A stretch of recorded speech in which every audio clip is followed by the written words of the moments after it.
You're 50 years old and you don't even have $100,000 saved for retirement. You're probably thinking it's already too late. And honestly, that feeling makes sense because when you start hearing numbers like $1 million or more, it starts to feel impossible. Like no matter what you do, you're always going to be behind. But here's something most people don't realize. Being behind at 50 is not what destroys your retirement. It's the decisions you make after 50 that actually determine how things turn out. And the difference between people who struggle later in life and those who recover is not luck. It's clarity. Because once you understand what actually matters, your situation starts to look very different. And that's exactly what this is about. Now let's be clear about something. This is not going to be one of those videos telling you to stop buying coffee or cut small daily expenses. Because that kind of advice sounds smart, but it barely changes anything in the bigger picture. What actually matters are a few key decisions that have a real impact. And once you understand them, you stop guessing and start moving in the right direction. The first problem is that most people don't actually know what number they're aiming for. They just assume they need a lot of money without ever calculating it properly. And that creates confusion and sometimes unnecessary panic. So let's simplify it. There's something called the 25 times rule, and it's very straightforward. Whatever you spend in a year, you multiply that by 25. So if you spend $50,000 a year, that means you would need around $1.25 million saved.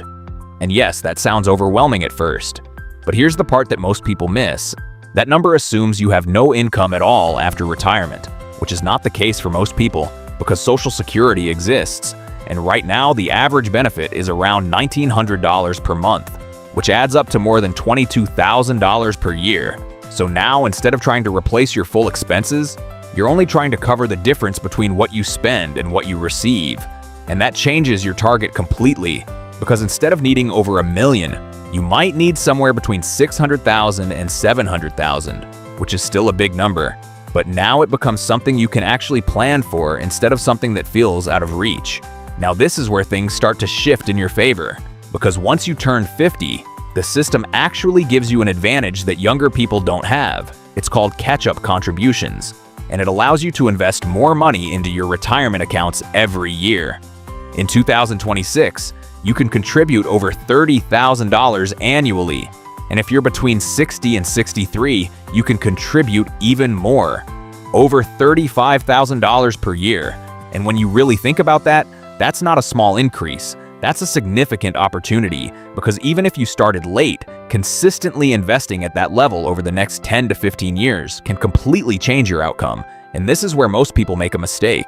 They focus too much on what they didn't do in the past, instead of focusing on what they can do now. When in reality, your final working years are the most powerful window you have left. But before any of that can actually work, there is one major issue that needs to be addressed first, and that is debt.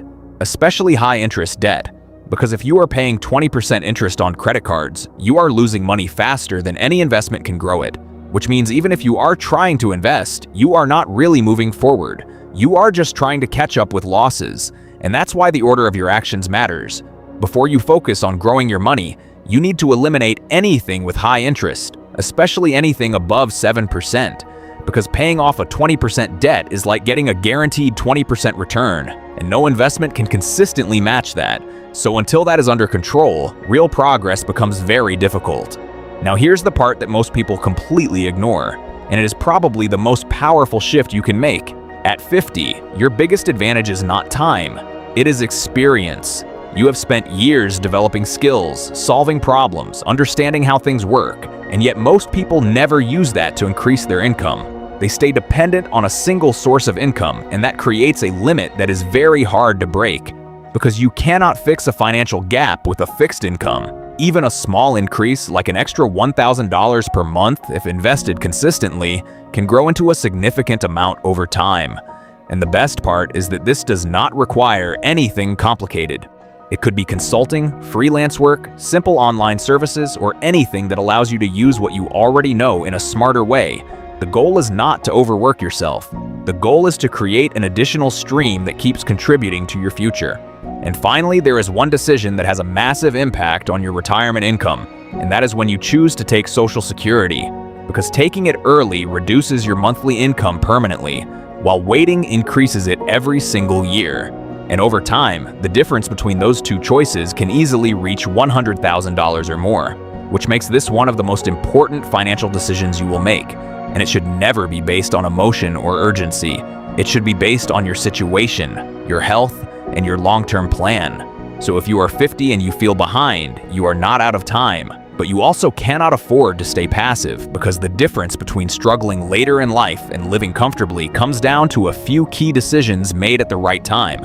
And most people wait too long before making them. If this helped you see things more clearly, make sure you subscribe, because this is exactly what this channel is about.